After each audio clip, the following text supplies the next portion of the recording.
거룩하신 하나님, 하나님의 종들이 이 자리에 모여서 당신의 은혜를 찬미하며 예배합니다. 마음의 중심을 들여 진심으로 나아가오니 오직 성부, 성자, 성령 하나님께서 모든 영광을 받으시옵소서. 예수님의 이름으로 기도하옵나이다. 아멘. 아멘.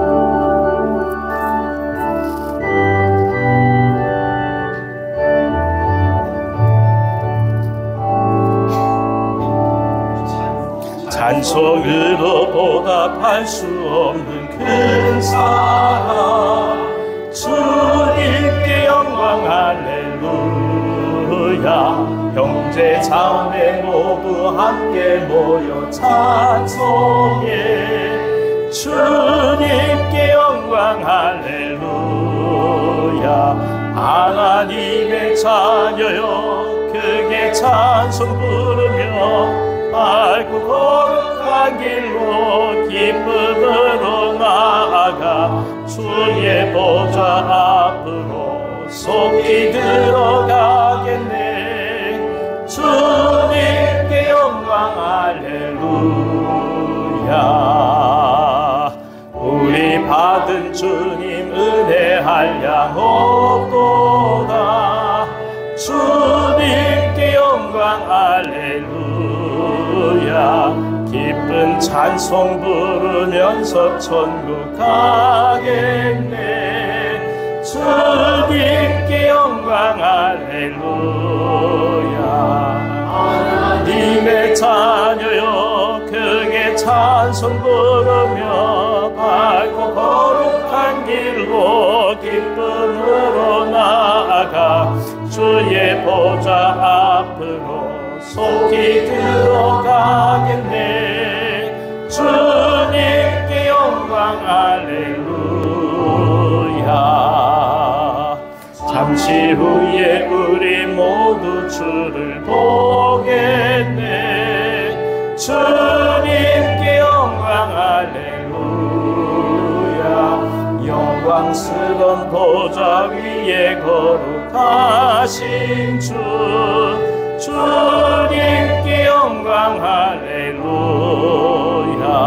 하나님의 자녀여 크게 찬송 부르며 밝고 거룩한 길로 기쁨으로 나아가 주의 보좌 앞으로 속히 들어가겠네. 주님께 영광 할렐루야. 만국 백성 천국에서 소리 높여서 주님께 영광 할렐루야. 영원토록 주의 공로 찬양하겠네. 주님께 영광 할렐루야. 하나님의 자녀여 크게 찬송 부르며 밝고 거룩한 길로 기쁨으로 나아가 주의 보좌 앞으로 속히 들어가겠네. 주님께 영광 할렐루야.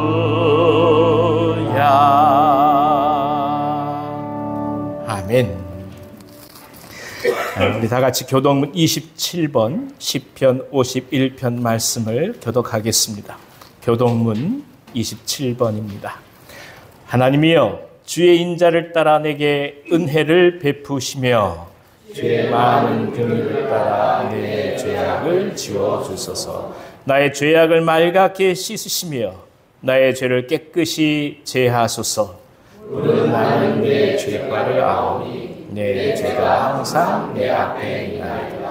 내가 주께만 범죄하여 주의 목전에 악을 행하여 싸우니 주께서 말씀하실 때에 의로우시다 하고 주께서 심판하실 때에 순전하시다 하리라. 내가 죄악 중에서 출생하였으며 어머니가 죄 중에서 나를 잉태하였나이다. 우슬초로 나를 정결하게 하소서. 내가 정하리이다. 나의 죄를 씻어주소서. 내가 눈보다 아니이다. 하나님이여, 내 속에 정한 마음을 창조하시고 내 안에 정직한 영을 새롭게 하소서. 아멘. 아멘. 다 같이 자리에 앉으셔서 찬송가 191장 찬송하겠습니다.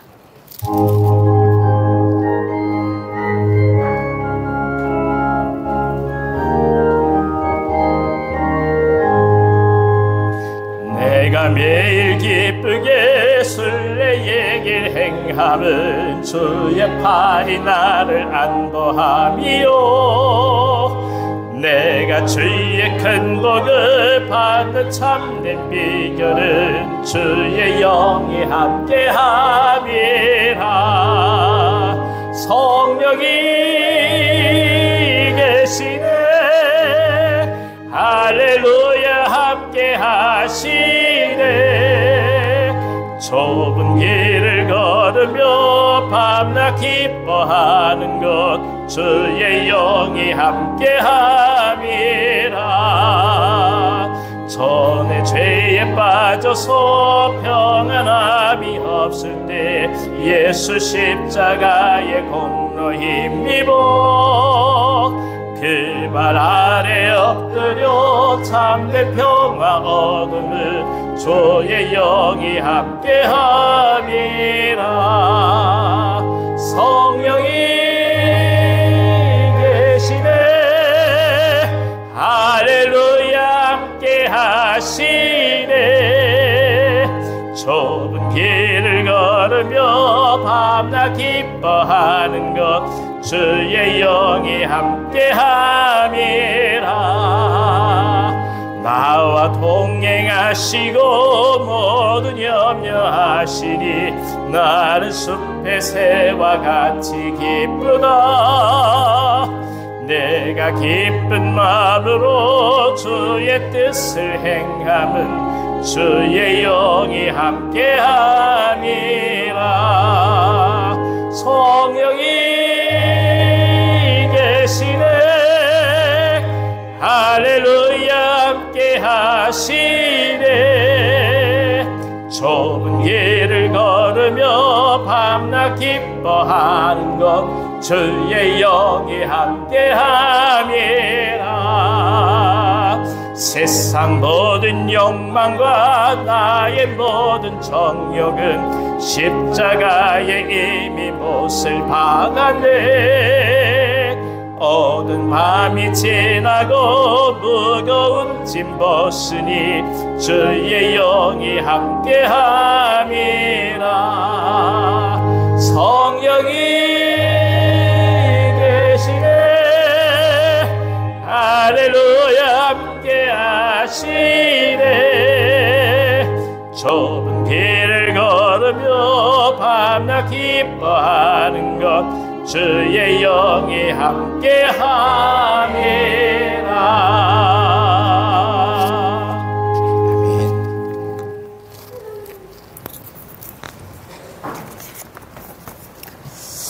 주님, 무더위가 계속되는 한 주간도 우리 삶 가운데 동행해 주시며 오늘도 주님께 나와 기쁜 마음으로 찬양하며 예배하게 하시니 그 은혜에 감사드립니다. 지난 한 주간도 주님이 원하시는 삶을 살고자 다짐했지만 생각과 행동이 다르게 나의 유익을 쫓아 살았으며 주께서 말씀하신 행함은 뒤로 한 채 순종하지 못하고 살았음을 고백합니다. 우리에게 아버지의 뜻이 무엇인지 찾고 분별할 수 있는 지혜를 허락하여 주시고 주님이 함께 하심을 믿으며 그 소망을 품고 살게 하시고 주의 사랑 안에서 선행함으로 주님을 기쁘시게 하는 우리 모두의 삶이 되게 하옵소서. 주님, 온 교우가 생명을 품고 기도합니다. 주여. 한 영혼이 천하보다 귀하다고 말씀하시며 기다리시는 주님의 사랑을 기억합니다. 전하고 기도하는데 게으르지 않도록 우리를 붙잡아 주옵소서. 이 땅에 살아갈 때 예수님을 전하는 복된 자들로 살아가며 그 기쁨을 함께 누리며 나누는 각 가정들과 아름다운 온유 공동체가 되게 하여 주옵소서. 우리 가운데 삶이 힘들고 육신이 연약하여 고통 중에 있는 자들을 아시는 주님, 그들과 함께하여 주시고 고난을 잘 이겨내며 낙심치 않도록 힘을 더하여 주시고 위기가 축복으로 변하는 삶을 살 수 있게 도와주옵소서. 자연재해로 인해 어려움 속에 있는 이웃들에게도 긍휼을 베푸사 이겨낼 수 있는 힘과 용기를 주시고 주여. 주님의 위로하심으로 다시 일상을 되찾게 도와주옵소서. 아멘.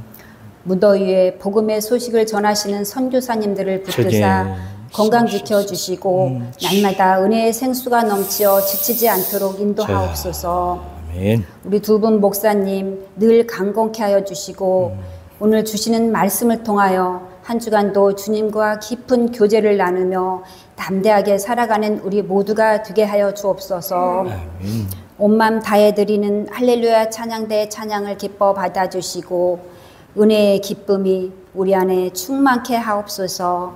우리를 언제나 사랑하시는 예수님 이름으로 기도합니다. 아멘.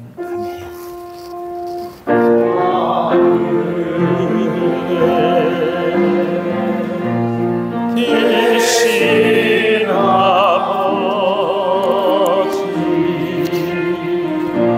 이름 거룩하사 주님 나라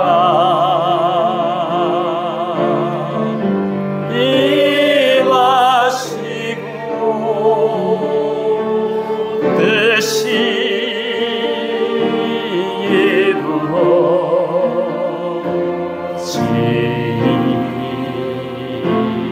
이루어지이다. 일용할 양식 주시고 우리들의 큰 죄 다 용서하옵시고 또 시험에 들게 마시고 악에서 구원하소서. 대개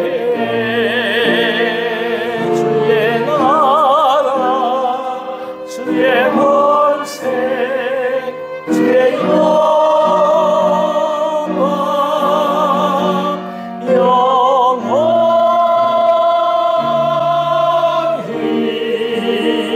영원히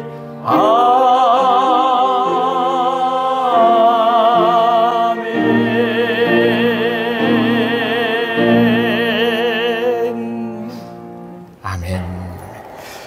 오늘 저에게 주시는 하나님의 말씀은 신약성경 마가복음 2장 13절부터 17절까지의 말씀입니다. 마가복음 2장 13절부터 17절까지의 말씀, 제가 가지고 있는 성경으로는 신약성경 54면에 있습니다. 말씀을 봉독하겠습니다. 예수께서 다시 바닷가에 나가심에 큰 무리가 나왔거늘 예수께서 그들을 가르치시니라. 또 지나가시다가 알페오의 아들 레위가 세관에 앉아 있는 것을 보시고 그에게 이르시되 나를 따르라 하시니 일어나 따르니라. 그의 집에 앉아 잡수실 때 많은 세리와 죄인들이 예수와 그의 제자들과 함께 앉았으니 이는 그러한 사람들이 많이 있어서 예수를 따름이러라. 바리새인의 서기관들이 예수께서 죄인 및 세리들과 함께 잡수시는 것을 보고 그의 제자들에게 이르되 어찌하여 세리 및 죄인들과 함께 먹는가?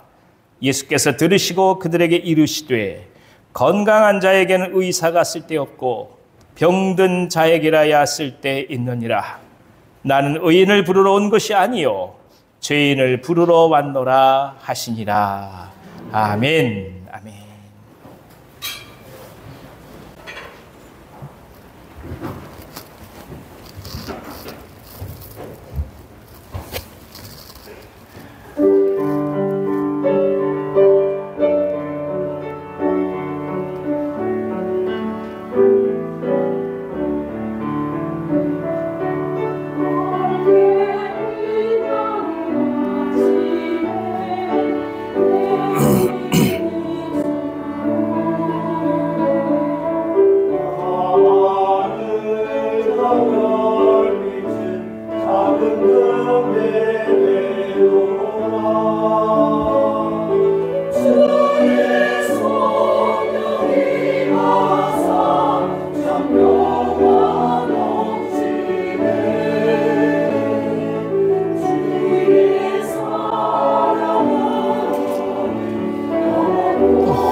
아멘. 하나님 앞에 감사의 박수 올려드리겠습니다. 할렐루야.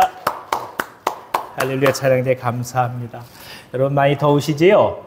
예, 옆에 계신 분 한번 격려해 보실까요? 주님의 이름으로 사랑합니다. 주님의 이름으로 축복합니다. 아유, 이미 승리하셨습니다. 이 더운 여름에 이렇게 오셔서 함께 주님께 예배하는 것이 얼마나 기쁘고 감사한지 모릅니다. 아유, 특별히 김연영 권사님께서 선교사님들 위해서 기도해 주셔서 너무너무 고맙습니다. 참 감사합니다. 우리가 여기서도 이 정도 더운데 선교지는 정말 얼마나 덥겠습니까? 동남아시아나 아프리카 쪽에 가 있는 선교사님들 정말 더울 겁니다. 그럼에도 불구하고 하나님 나라를 계속 전해간다는 것이 얼마나 감사한 일인지요.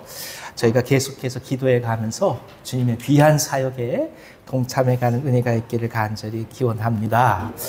자, 우리 지난 시간에 마가복음 2장 서두에서 친구들 도움으로 침상째 예수님께 나온 중풍병자가 온전해지는 모습을 우리는 함께 목격했습니다.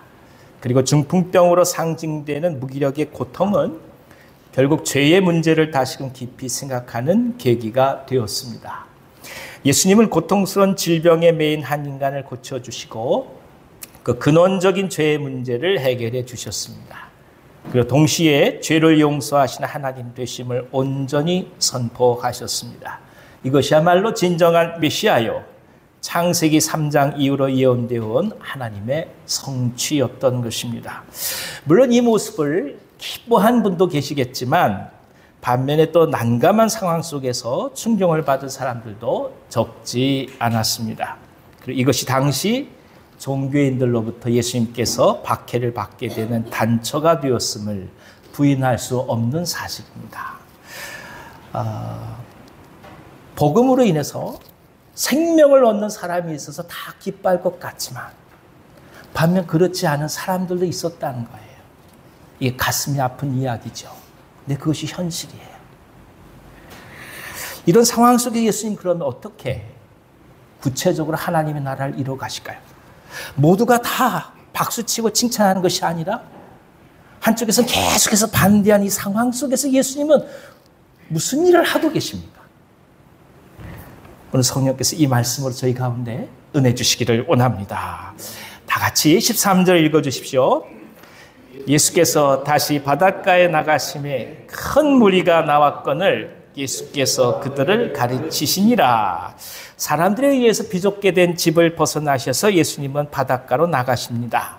근데 어떻게 알았는지 큰 무리들이 예수님을 따라 나왔습니다. 그만큼 갈급한 사람들이 많았다라는 뜻입니다.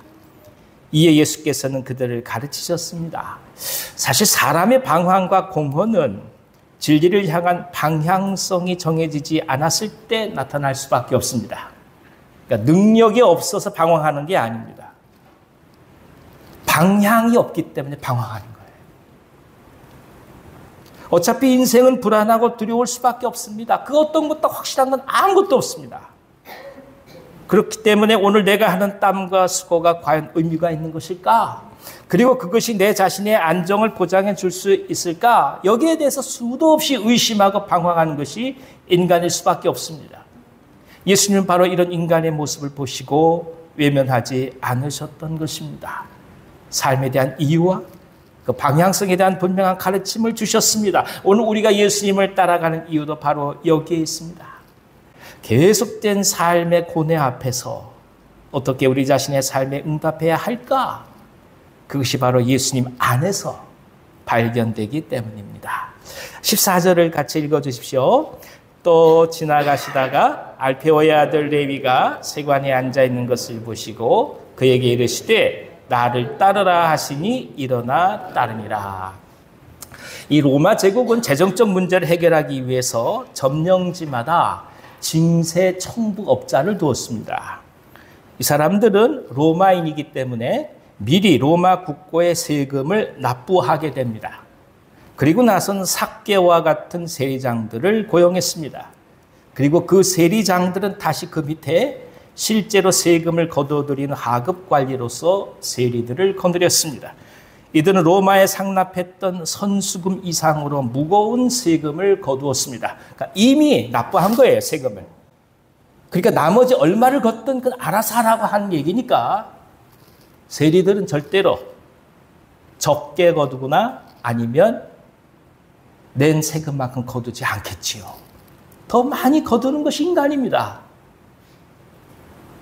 그러니까 유대인들의 입장에서 바라보면 이 세리들은 착취자들이면서도 동시에 반역자들로 비춰졌던 것입니다. 그래서 이 세리들은 유대인들이 함께 모여서 일들을 논의하고 결정할 수 있는 자치 조직에 참여할 수 없었습니다. 단지 경제적으로 여유를 누리고 어려움 없이 살 수 있다는 것만이 유일한 혜택이었던 것입니다. 심지어 법정에서 증언할 수도 없었어요. 그러니까 증인으로서의 가치조차 용납하지 않았던 것이 세리라는 사람이에요. 우리가 깊이 생각해야 될 것은 명분을 잃어버리고 실리를 챙기는 사람들은 언제나 마음 한쪽 편에 해결되지 않은 서러움이 있다는 것입니다. 이 문제가 확 다가올 때 이게 명분이냐 실리냐 할 때 사람들은 실리를 선택할 수밖에 없어요. 그런데 실리만을 선택해 왔던 사람들은 마음 한 곳에 언제나 허전함이 있는 거예요. 단지 위안이 되는 것이 뭐냐? 재물이 넉넉한 것 그거 하나가 전부였습니다. 그러니까 지금 경제적으로 고통받으면서도 대의의 명분을 외치는 사람들 앞에서 재물을 자랑하며 비웃는 것이 그들의 유일한 낙이었던 것입니다. 이름이 레위였던 마태 또한 다르지 않았을 것입니다. 어렵게 세리가 되고 원했던 물질적 풍요가 있었다 할지라도 채워지지 않는 그 무엇인가가 언제나 그를 힘들게 하는 것이죠. 어떤 분들 보면 이력서에 보면 뭔 그렇게 학교가 많은지 모르겠어요. 온갖 학교가 어디여서 다 적어요. 평생 가도 그게 해결이 안 되는 거예요.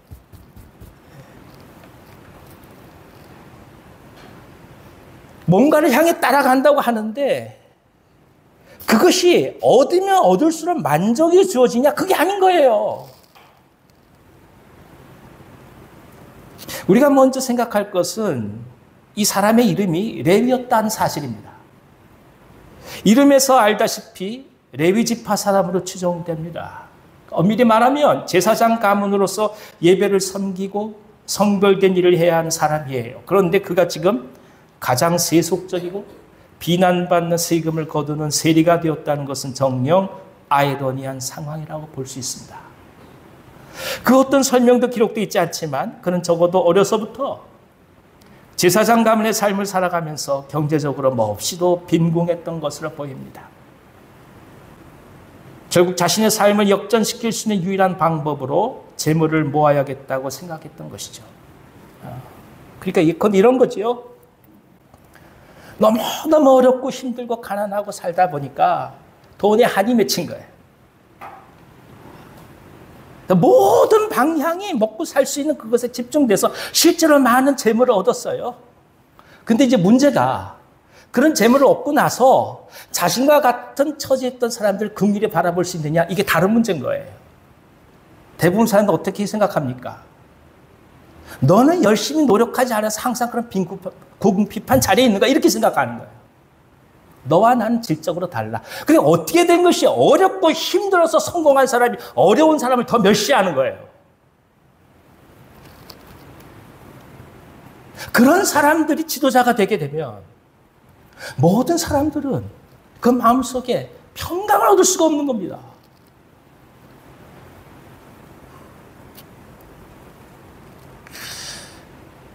레위 또한 자신의 삶을 역전시킬 수 있는 유일한 방법으로 재물을 모아야겠다고 생각했던 것이에요. 그래서 그 어떤 비난을 받는다 할지라도 세관왕의 삶을 시작했던 것입니다. 누군가의 비난과는 상관없이 이런 길을 걸어갔으니 그가 가지고 있던 과거의 가난의 상처가 얼마나 컸던 것인지를 우리는 상대적으로 유추해 볼 수 있습니다. 얼마나 한이 맺혔으면 그랬겠습니까? 남을 등쳐먹는 일을 하고 있잖아요. 결국 그가 원했던 대로 많은 재물을 소유하게 되었고 필요한 만큼 사용할 수 있게 되었습니다. 근데 과연 그가 생각했던 대로 그런 모든 문제들이 해결되었을까요? 완벽하게 만족스러웠을까요? 그렇지 않습니다. 삶의 근원적 공허 앞에 그는 또다시 직면하고 말았던 것입니다. 가장 힘들었던 것이 과연 무엇일까요? 즐기고 쓸 수 있는 재물은 넉넉한데 주위에 사람들이 떠나가고 없다는 것입니다. 물론 찾아오는 사람은 있었겠죠. 하지만 언제나 의심의 눈초리를 거두지 못합니다. 저 사람이 왜 내게 가까이 올까? 내게 무엇을 뜯어가려고 하는 것은 아닐까? 아니면 나를 이용하려고 하는 것은 아닐까? 결국 재물이 늘어나면 늘어날수록 사람에 대한 의심은 더더욱 깊어갔던 것입니다. 강박에 시달리는 삶은 급기야 친구도 친척도 동료들도 떠나게 만들었습니다. 역사에 보면 왕들이 왕자를 죽이잖아요. 그게 인간인 거예요. 부족할 것이 없음에도 불구하고 강박에 시달려요. 왕들이 거하는 곳은 그래서 가구가 없습니다. 여러분 경복궁에 있는데 가보시면 아시겠습니다. 가구가 없어요. 그 안에는. 왜 그럴까요? 자객들이 숨을까 봐 아무것도 없는 거예요. 그렇게 사는 거예요.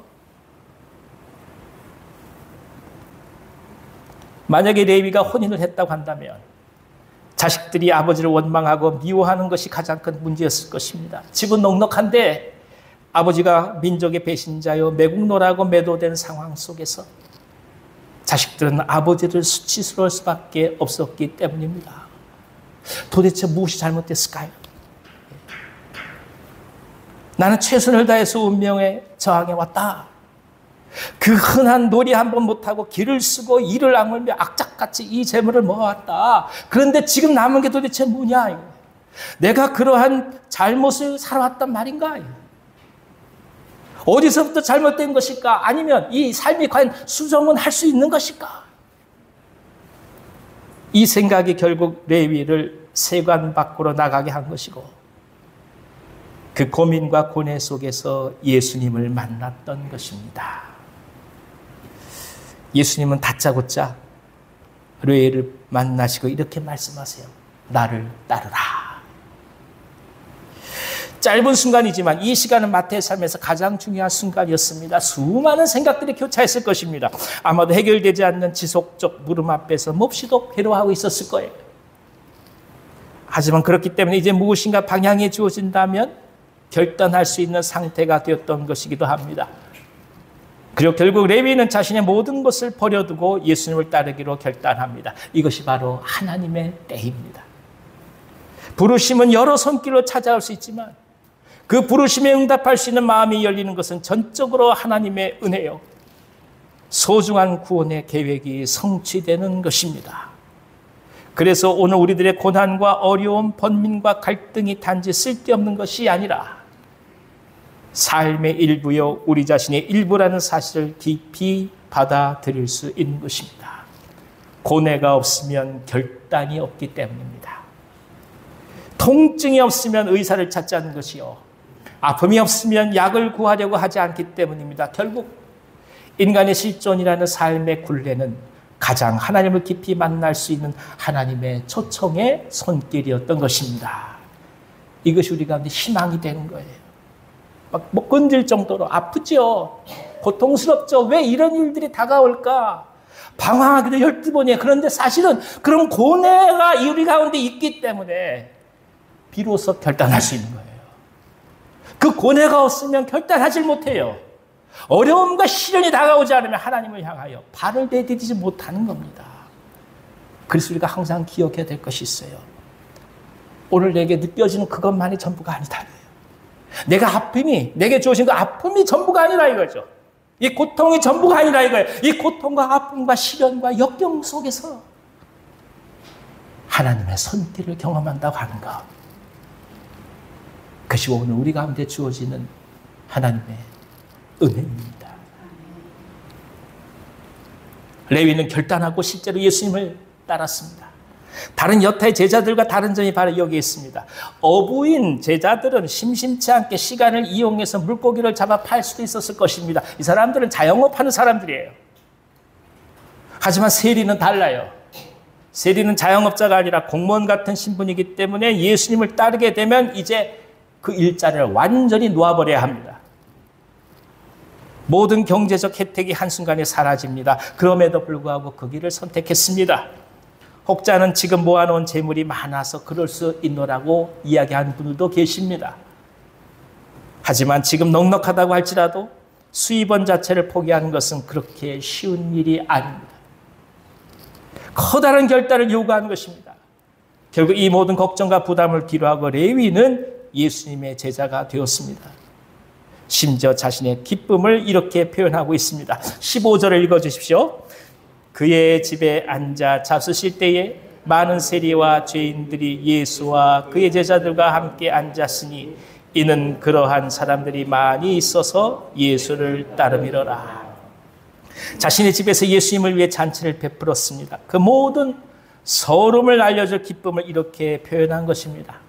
예수님의 제자로 받아들여졌다는 기쁨, 민족의 반역자로 낙인 찍혔던 자신이 랍비를 모시게 되었다는 기쁨, 온전히 회복의 역사를 그의 내면 가운데서 경험했던 그 기쁨이 있었다는 뜻입니다. 결정적으로 이제 무엇을 멈춘 것이겠습니까? 방황을 멈춘 겁니다.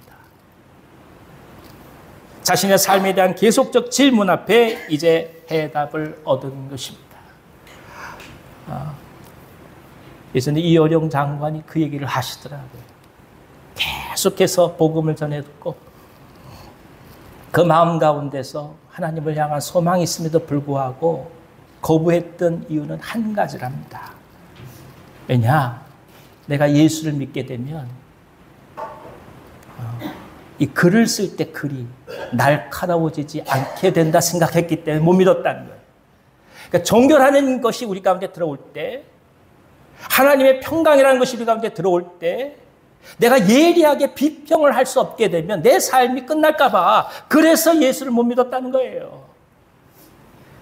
나 자신의 따님이, 이민아 목사님이 훗날 그 모든 시련과 고난을 겪어가는 모습을 바라보면서 자식 앞에 결국 마음이 무너지고 내려앉아서 주님께 돌아가게 된 거 아니겠습니까? 그 후에 그는 말할 수 없는 기쁨을 표현하잖아요. 내가 알고 봤더니 내 필체가 묻어지는 것이 아니라 그분 안에서 내 상상력이 더욱더 풍요롭게 된 것 아니겠는가? 이렇게 얘기하지 않겠습니까? 우리는 여기서 중요한 것을 발견해요. 사람은 언제나 문제 앞에 생각과 갈등과 번민을 경험하곤 합니다. 그러니까 우리의 모든 관심은 문제 그 자체인 거예요. 하지만 어느 누군가 한 사람을 발견함으로써 이 모든 문제들이 해소된다는 것입니다. 이게 중요해요. 당신이 겪고 있는 문제는 문제를 바라봐 해결되는 게 아니에요. 사람을 만나야 해요. 당신 주위에 사람을 만나야 하고요. 가장 중요한 사람, 예수 그리스도를 만나야 해요. 그러니까 이것은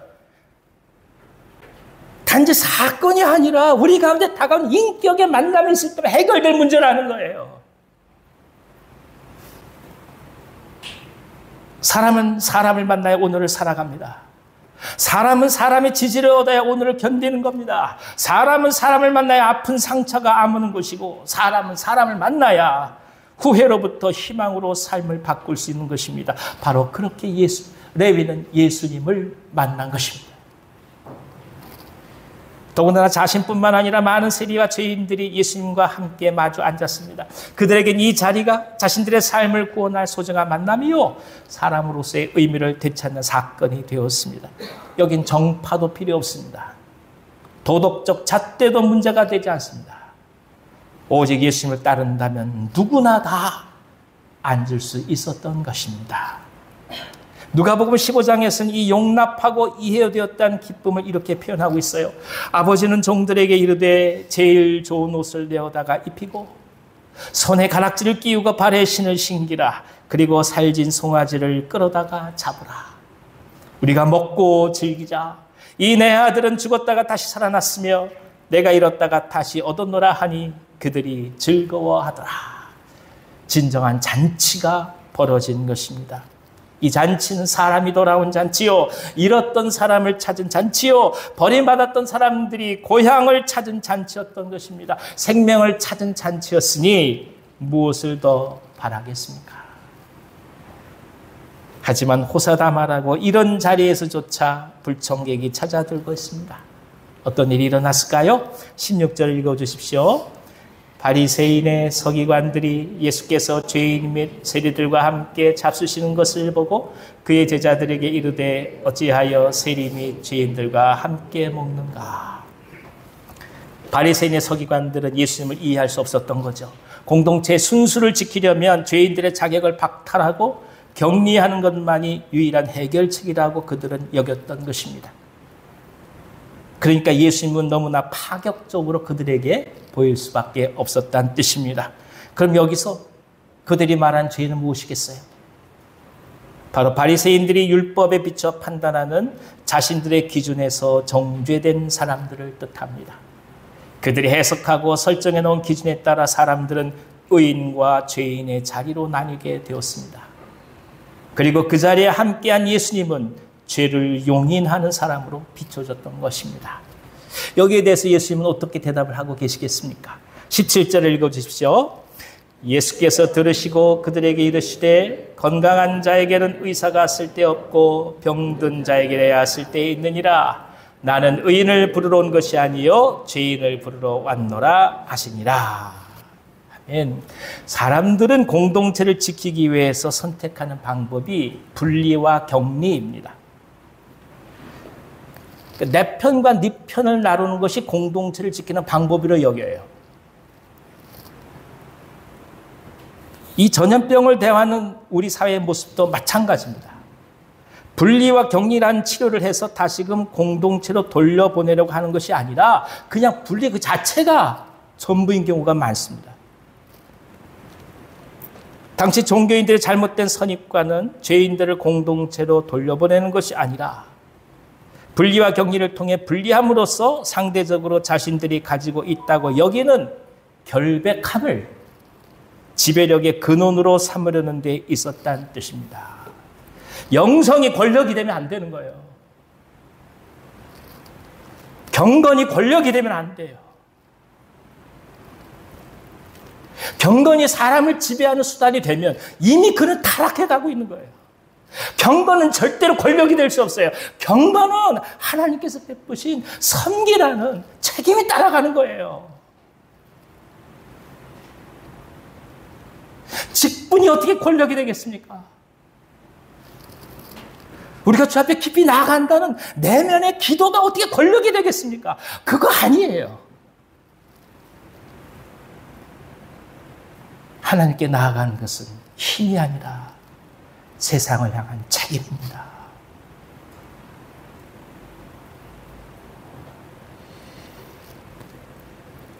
죄인들을 가르는 것은 세리들을 위함이 아닌 겁니다. 바로 바리새인들의 우월함을 영구화시키기 위했던 그들 자신의 제도였던 거죠. 교회는 세상을 선과 악으로 구별하는 것에 끝나서는 바리새인들의 범주를 벗어나지 못합니다. 물론 진단을 하기 위해서 현실을 평가하기 위해서 접근할 수 있겠죠. 그러나 선과 악의 본질적 문제에 접근했다면 회복을 위해서 어떻게 함께하고 어떻게 도울 것인가를 끊임없이 고민해야 하는 것입니다. 예수님은 지금 세리를 보고 있는 것이 아니에요. 인간을 보고 있는 것이죠. 우리는 언제나 세리 직분을 봐요. 그 직책을 봐요. 그러나 예수님 그게 아니에요. 사람을 보고 있는 거예요. 인간을 보고 있습니다. 물론 예수께서 하신 말씀이 세리가 죄인이 아니고 의인이라고 하신 것은 절대로 아닙니다. 분명 죄인의 모습을 갖고 있지요. 하지만 그 이전에 그들이 인간이기에 그들을 위해서 오셨다고 말씀하시는 것 아니겠습니까? 특별히 우리 개신교는 개혁을 표방할 때가 많습니다. 개혁을 위해 분리하는 것이 지극히 당연한 논리적 귀결처럼 여길 때도 많습니다. 하지만 그곳에서 멈춰서서는 아무 의미가 없습니다. 어떻게 회복할 것이냐로 깊이 들어가야 한다는 뜻입니다. 예수님을 믿고 은혜를 받고 새로운 세계를 경험했다고 하면서 오늘 우리들이 서 있는 삶의 자리를 대수롭지 않게 여긴다면 무슨 의미가 있겠습니까? 오늘 기도원에서 기도했어도 내일 삶의 현장으로 나아가는 것이고 오늘 새벽에 기도했어도 정신없는 일터로 오늘 들어가야 하는 것입니다. 오늘 주일이나 예배했어도 내일 싸움의 현장으로 나아가야 한다는 뜻입니다. 그런 의미에서 예수님이 세리와 함께 먹고 마셨다라고 하는 것은 오늘 우리들이 세상을 대한 자세를 다시금 깊이 가르쳐주는 것이라 하겠습니다. 아울러 죄인을 위해 왔다라고 하는 말씀은 깊은 소망의 말씀입니다. 종교는 완벽해서 그럴 만한 가치가 있다고 스스로 자인하는 사람들의 독점물이 아닙니다. 종교는 독점물이 아니에요. 혼인할 능력이 되어서 혼인하는 거 아닙니다. 부모로부터 완벽하게 아이를 낳는 것을 배워서 아이 낳는 것도 아닙니다. 그리스도께서 함께 하신다는 믿음으로 한 걸음 한 걸음 앞을 내디디며 나아가는 것입니다. 우리 안에 완벽하지 못함으로 그래서 자책하기보다 하나님의 은혜를 붙들고 다시금 도전해 보는 것입니다. 세리를 끌어안으시잖아요. 죄인과 함께 잔치를 벌이시잖아요. 무엇을 더 우리를 맡겠습니까? 우리가 어떤 사람이냐고 중요한 거 아니에요. 제가 예전 교회에서 한번 세신자가 등록을 하시면서 신방을 와달라고 하는데 제대로 말씀을 못 하세요. 막 뭐뭐 하시는 거예요. 괜찮다고 말씀하시라고. 근데 목사님 모시기에 좀 장소가 그렇대요. 괜찮다고. 가서 봤더니 지하 1층 술집이에요. 넓은 술집을 하시던 분이 예수를 만난 거예요. 뭐라고 대답했겠습니까? 잘하셨다. 잘하셨다. 술집에 들어와서 어떻게 생긴지 한번 봅시다. 뱅글뱅글 돌아가고 번쩍번쩍하고 기도합시다. 그래서 예배했어요. 석 달 후에 모든 걸 정리하시더라고요. 여러분, 도대체 누가 죄인이고 누가 온전치 못한 사람입니까? 결국 하나님 앞에 다 죄인 아니겠습니까? 그러니 우리는 세리까지 끌어안으신 주님을 바라보면서 믿음으로 나아가는 것입니다. 용서받지 못할 죄 없는 것이고 버림받을 사람 아무도 없는 것이고 세상 사람은 또 손가락질 받는다 하여도 주님은 그 사람을 붙들고 가시니 위대한 복음의 잔치, 하나님 나라의 잔치 속에서 영원토록 생명을 누리시며 나간 우리 모두 되기를 간절히 기원합니다. 이 자리가 생명의 잔치가 되기를 기도합니다. 우리가 살아가는 모든 삶의 자리가 생명의 잔치가 되기를 기도합니다. 예수 그리스도께서 우리 가운데 오셔서 우리를 붙드시고 인도에 가시며 하나님 나라 속에서 믿음의 종들로 우리를 이끌고 가심을 바라보면서 오늘도 담대히 승리해간 우리 모두 되기를 간절히 기원합니다. 기도하겠습니다. 하나님 아버지, 레위를 부르신 우리 주님께서 우리 모두를 부르고 계심을 이 시간 고백합니다. 어떤 상황과 여건과 삶이라 할지라도 존재의 그 자체를 끌어안으시고 부르시는 주님의 사랑을 봅니다. 하나님의 사랑을 신뢰하며 나아가오니 저희들을 붙드셔서 당신의 사람들로 빚어 주시옵소서. 열매 맺게 하여 주시옵소서. 예수님의 이름으로 감사하며 기도하옵나이다. 아멘. 아멘. 다 같이 찬송가 288장 찬송하겠습니다.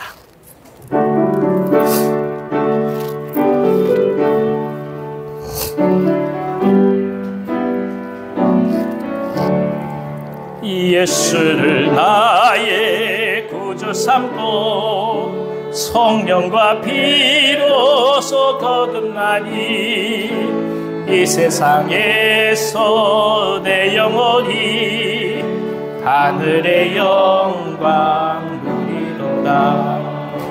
이것이 나의 간증이요 이것이 나의 찬송일세. 나 사는 동안 끊임없이 구주를 찬송하리로다. 온전히 주께 맡긴내요. 사랑의 음성을 듣는 중에 천사들 왕대하는 것과 하늘의 영광 보리로다. 이것이 나의 간증이요, 이것이 나의 찬송일세. 나 사는 동안 끊임없이 구주를 찬송하리로다. 주 안의 기쁨 누림으로 마음의 풍랑이 잔잔하니 세상과 나는 간 곳 없고 구속한 주만 보이도다. 이것이 나의 간증이요, 이것이 나의 찬송일세. 나 사는 동안 끊임없이 구주를 찬송하리로다.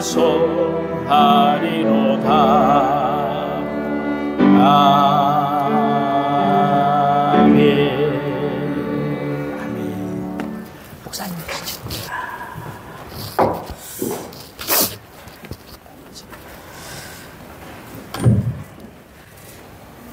어린아이와 함께 예배드리는 것이 참 기쁩니다. 하승이가 아빠 얼굴을 이렇게 찬송 부르는 것을 보면서 예배드리는 모습이 참 아름답습니다. 우리 도연이, 지연이 함께 예배해서 참 기뻐요. 네. 지금 우리가 생품기도 계속하고 있습니다. 일단은 12월 25일이지만 언제 그들의 마음이 열리고 주님께 나올지는 알 수 없으나 우리는 최선을 다해봅니다. 지난주에 예상도 못했는데 우리 정혜지 선생님 동생 정병훈이가 제 기억으로는 한 중3 때 봤나 그런 것 같아요.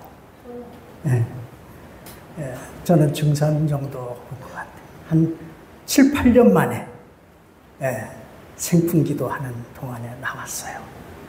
얼마나 감사한지 모릅니다. 다음 주에 제가 한 명 더 소개할 겁니다. 놀라운 일이 벌어질 겁니다. 아멘. 기대하십시오. 수요일 예배, 금요 기도회 때 생품기도 대상자들 이름을 부르면서 기도할 때요, 제 마음이 울컥하기도 하고 뜨거워지기도 하고 그렇습니다. 여러분들 그 생명을 품고 계속 기도하고 사랑하고 주님께 인도하기에 우리의 최선을 다하십시다. 현재 69명입니다. 여러분들 본인이 포기하지 마시고, 나는 포기하죠. 주님은 늘 기다리고 있어요. 그래서 명단을 써서 내세요. 그리고 기도부터 시작하세요. 반드시 하나님께서 그 마음문 밖에서 두드려 주시는 줄 믿습니다. 아멘. 오늘 선교주일로 선교회 원례가 예배 마친 후에 있겠습니다. 저도 회중석에 앉아 있어 보니까 약간 더워요. 그런데 이 정도면 괜찮습니다. 최선을 다해서 다 에어컨을 이렇게 틀어놨지만 이 옥상의 열기라고 하는 게 굉장합니다. 여러분들 평일날에는 여기 다 에어컨 틀어놓을 수가 없잖아요. 딱 들어오면 한증막입니다. 굉장합니다. 개인주택도 아니고 그래서 단열을 잘 해놓은 것도 아니에요. 그래서 최선을 다해서 틀어놔도 한 27도, 28도 이 정도에서 더 이상 안 떨어지더라고요. 또 더 많이 이제 전기를 사용하고 싶어도 엊그저께 경고장이 날라왔어요. 계약 전력 이상으로 너무 많이 썼다. 이게 계속되면 단절될 수도 있다. 그래서 이 문제를 한전하고 해결하기 위해서 제가 찾아갈 겁니다. 조금만 더 기다려 주시고, 여러분들이 덥다 하는데 이 목사님하고 제 방에는 에어컨 안 켰어요. 이 정도면 그래도 지낼만 하고요. 그 다음에 원래 할 때 우리 남성교회는 이쪽 제1자모실 이쪽을 이용해 주시면 고맙겠습니다. 오늘 무더운 날씨지만 점심을 준비해 주신 수고하시는 분들께 감사를 드립니다. 이제 우리 다 자리에서 일어나셔서 630장 찬송 부르며 봉헌하십시다.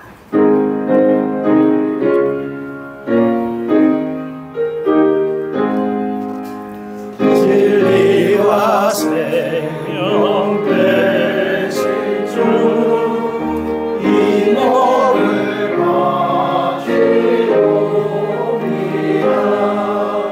믿음과 소망 사랑에 한 마음 되게 사소서.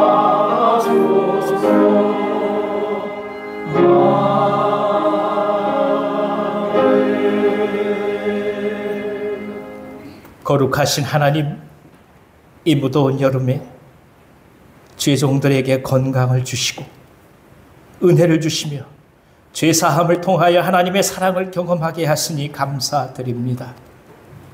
받은 은혜에 감사해서 예물을 올려드리오니 주님 흠양하시옵소서. 고통 가운데 어려움과 슬픔의 자리에 있는 모든 이들의 심령의 위로를 허락해 주시며 자연재해로 뜻하지 않은 어려움을 겪는 모든 이들에게 새 희망을 주옵소서. 최선을 다해 일터에서 땀을 흘리게 하시고 노동할 수 있는 은혜를 주신 것을 감사합니다. 섬기는 사업장과 일터에 복을 허락해 주시고 진실되고 근면하게 일하게 하시며 하나님의 창조의 역사에 동참하게 하여 주시옵소서. 지혜를 주셔서 슬기롭게 모든 어려움을 극복하도록 도우시며 새로운 아이디어와 창의적 도전을 할 수 있도록 주여 지혜와 용기를 더하여 주옵소서. 필요에 따라 부족한 모든 것을 채워주시며 자녀들을 지켜주셔서 진리 안에 온전히 서도록 인도해 주시옵소서. 질병 중에서 하나님의 치료를 구하는 소중한 우리의 형제 자매들이 있습니다. 한 분 한 분 주님 이 시간 찾아오셔서 안수하여 주시고 잘 치료되게 하여 주시며 성령께서 함께하여 주심으로 완전히 낫는 역사가 있게 하여 주옵소서. 멀리 타지에서 일하고 있는 종들, 군문에 있는 종들을 지켜주셔서 무사히 모든 일들 잘 감당하도록 은혜를 더하여 주옵소서. 생명을 품는 기도로 섬기는 대상자들을 축복하여 주시고 소망을 더하시며 저들의 마음속에 하나님의 말씀이 뿌려지도록 역사하여 주시옵소서. 11조로 감사 헌금으로 선교 헌금으로 생명의 빵 헌금으로 구제 헌금으로 헌당 헌금으로 장학 헌금으로 생일 헌금 등 각종 모습으로 주 앞에 나아가는 모든 종들의 손길을 축복하여 주셔서 넉넉하게 하시며 차고 넘치게 하여 주옵소서. 영상으로 참여하는 분들, 주 앞에 드리고자 하지만 어려운 상황 속에서 여의치 못한 모든 분들에게 저희 모두와 동일한 은혜로 채워 주시옵소서. 예수님의 이름으로 축복하고 기도하옵나이다. 아멘.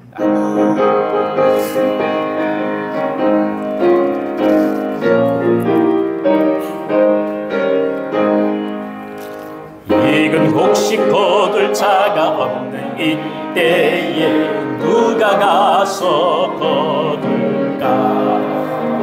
내가 어찌 게으르게 앉아 있을까? 어서 가자 밭으로 보내주소서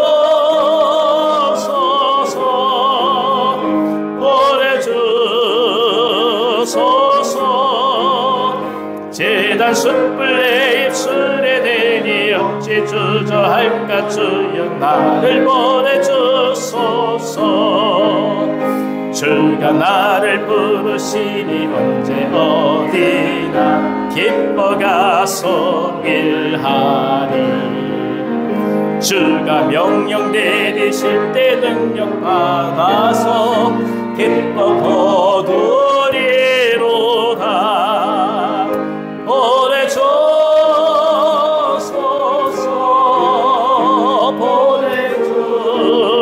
보내주소서. 재단 숯불 내 입술에 대니 어찌 주저할까 주여 나를 보내주소서.